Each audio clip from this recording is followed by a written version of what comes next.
Hi guys, welcome back to my channel. My name is Anna. I'm a clinical psychology doctoral candidate and I make videos about real life applications to psychology. First of all, I want to say this is a heteronormative video and most of my other videos are inclusive to all genders and sexual orientations.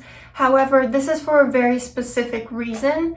We are going to be talking specifically about the power dynamics between men and women in the dating scene. And of course, this does not operate under the assumption that all women are struggling to get a man to commit to them.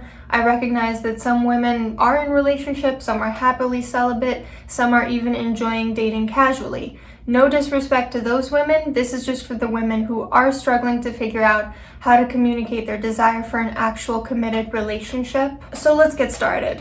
If you clicked on this video unironically, hoping it would be a list of ways to convince a man to want to be in a relationship with you, that makes me really sad. The title of this video is actually clickbait, designed to get a very specific type of woman to click on it. If you clicked on this video to tell me this video is idiotic, congratulations, you passed the test. I hope maybe you do stay for an interesting discussion. But if you clicked hoping this would be a magic formula for how to get a man to commit, I really hope you stay to watch it because this will benefit you more than anyone. It's going to be tough love, but I like to think I'm pretty gentle at giving tough love. I'm going to reference a few studies that I will try to extract from my lit review for my dissertation and put them in the description box below. So now let's just get started. You cannot and should not preoccupy yourself with controlling other people's behavior. Besides the reason that it's draining, that it detracts from your energy, which could be spent bettering yourself or the world,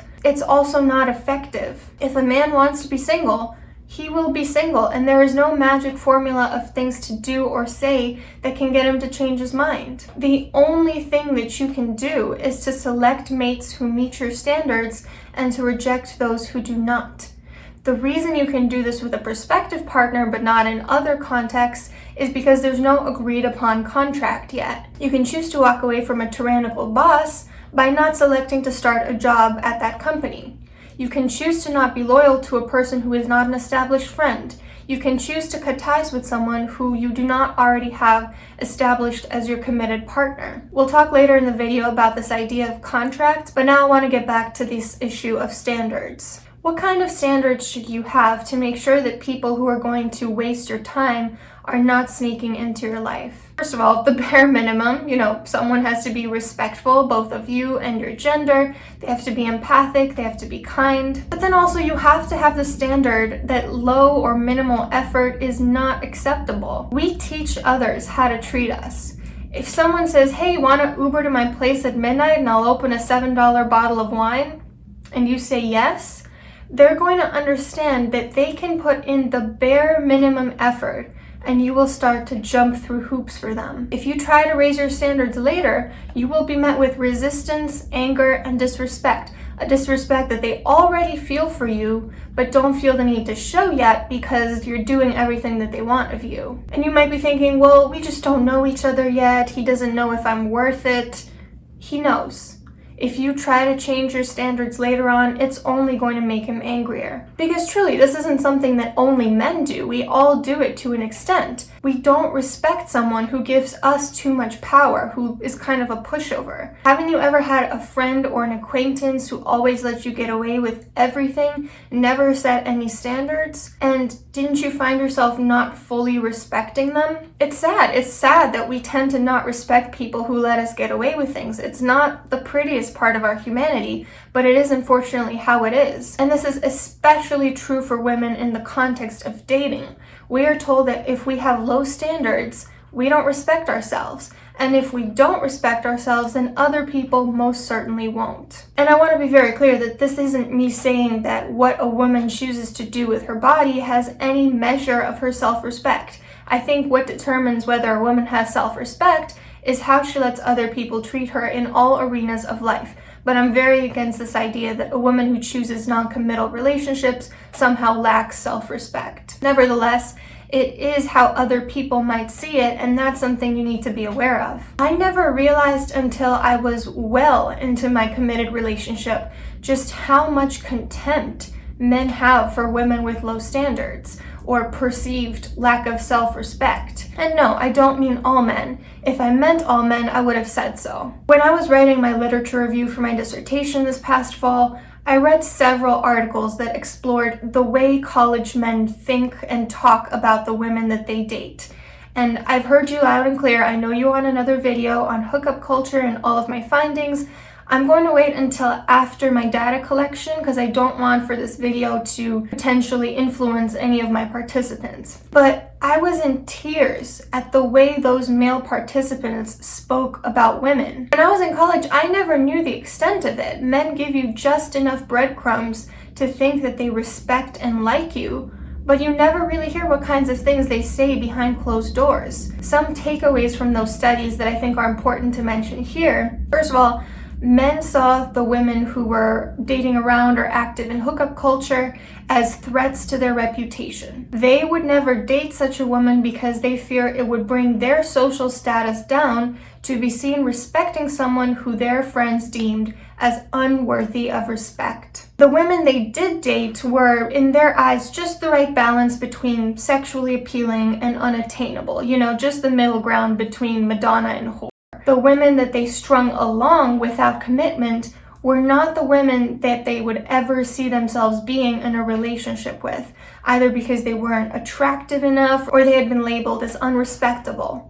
And men used locker talk as a way to boost their social status while objectifying, dehumanizing, and disrespecting women behind closed doors. So when you're casually seeing someone and you're trying to gauge whether they're going to commit or not, they give you just enough breadcrumbs of niceness to not let on what truly horrific things they are saying or thinking about you. You think, oh, well, he said maybe we should grab dinner sometime, or he said he really likes me and wants to see more of me, so that means that he likes and respects me and I have a chance of getting him to commit. It gives me no pleasure to say this, but that is 99 times out of 100 wrong. Men are on the record, both online and in these studies, saying that they do this to keep a woman on the line while they have zero intention of committing to her. So when men get mad at women for wanting traditional dates or wanting them to put in the work, they're really putting us in a double bind. On one hand, they're saying, if you tolerate my low effort, I have zero respect for you. And on the other hand, they're saying, if you demand more of me, you're a stuck-up bitch.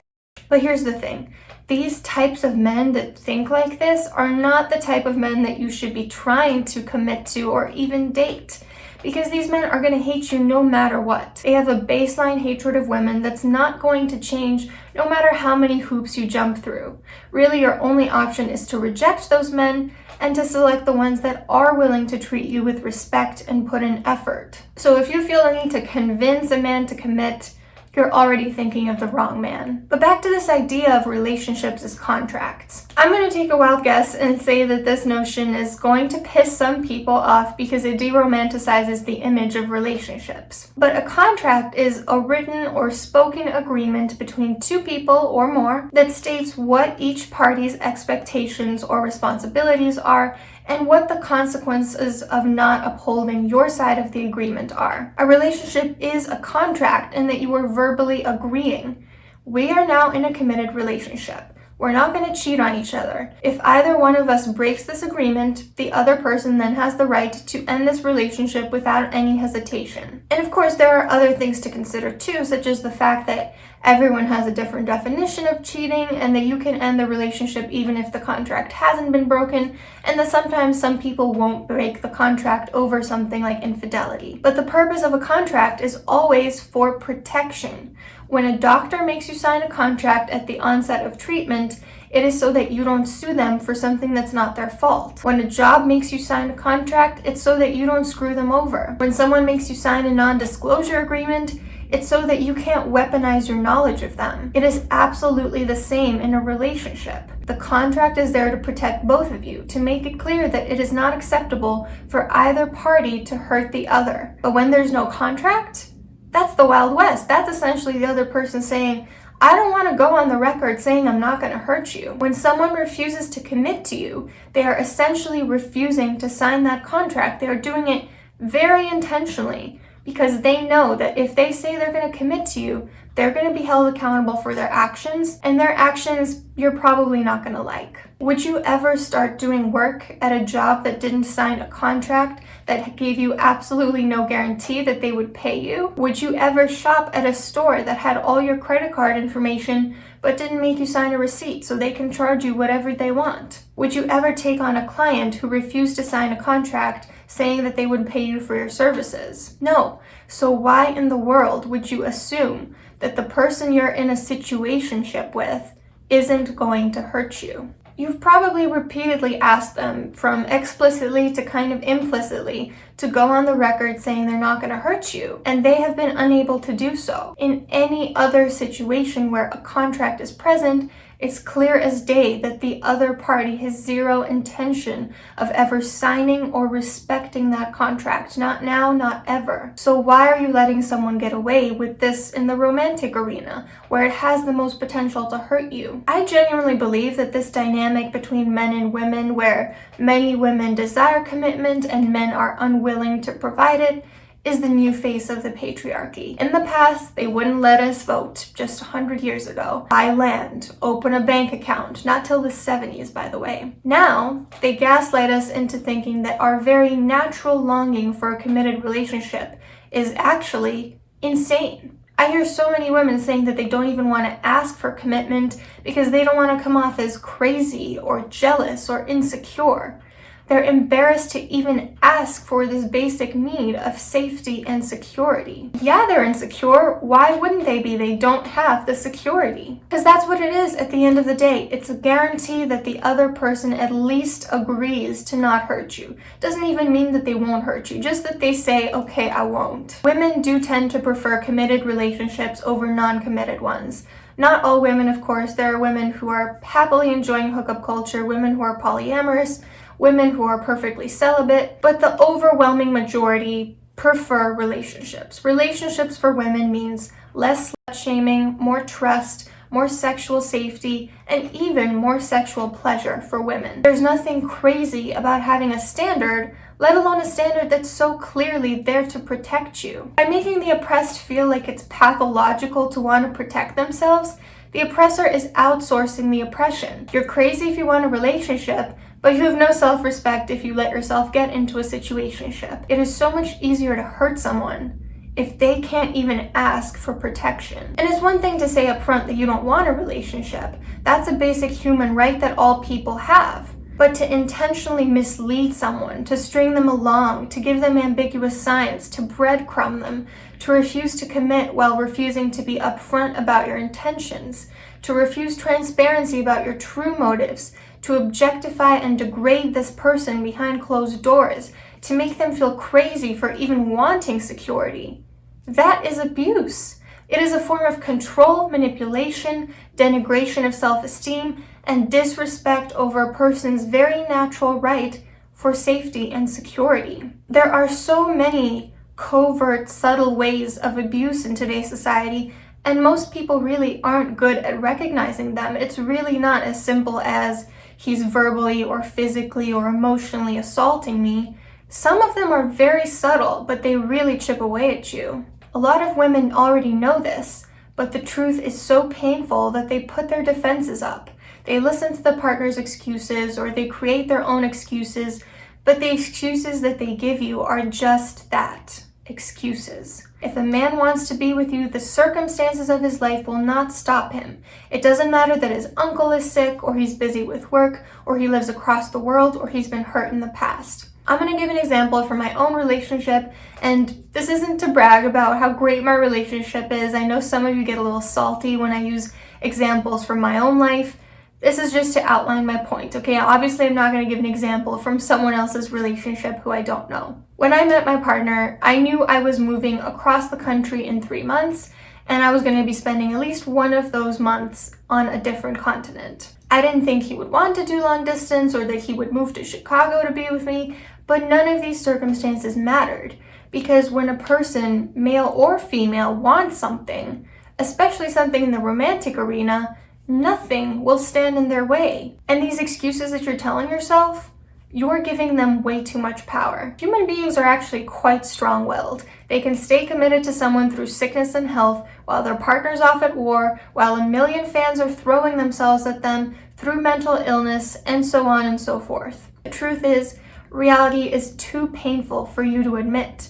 But if you admitted it to yourself, you would not stay in the situation one moment longer. The real top reasons why they don't want to commit, and I'm sorry, this is going to sting. First one is they think they're out of your league, they think they can do better. The second one is they don't respect you. And the third one is they know they wouldn't be able to stay faithful if they committed to you. So it can kind of be split up into two sections. Either they don't want to be faithful or they don't want to be faithful to you. Starting with this first reason that they think they're out of your league. I had a friend who flat out told me that he wasn't going to commit to a girl he had been casually seeing for 3 months, and I asked him, "Is it because you think you can do better?"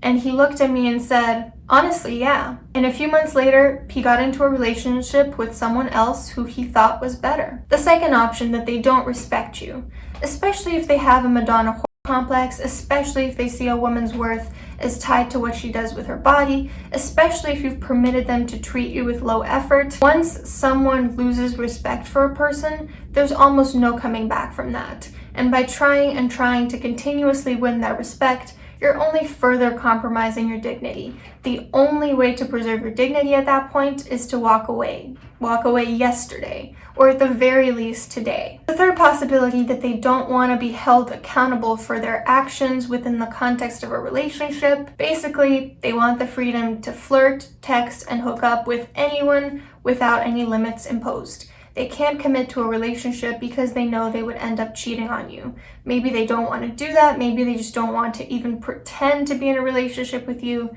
They just want to be single. So here's the bottom line. You cannot convince them to see you as wifey material halfway through a situationship. You can only do that by setting your standards from the very beginning. So it may take moving on from this particular person and starting fresh with someone new. As I said from the very beginning of this video, there is nothing you can do to convince someone to want to be with you. These are the only things you can do. Set your standards high and do not lower them for anyone. Do not tolerate low effort or disrespect. Walk away at the first sign of this, or else you are teaching them that you accept this treatment. Work on yourself. Become happy with being single, and only then will you find someone to compliment you. These things really fall in your lap when you least expect them. And number 3, do not be afraid to express your desire for commitment. If you want a relationship, say it up front. There's no reason to be embarrassed by this. And if someone is not 100% on board or tries to sneak into your life by relying on ambiguous language or asks you to see where things go, know that they're not going to commit to you. Not now, not ever. Thank you so much for watching this. Let me know your thoughts in the comments. Also, don't forget to hit like and subscribe. And I want to let you know, I want to focus on this channel on quality over quantity moving forward. And with my current schedule, 3 videos a week is a lot.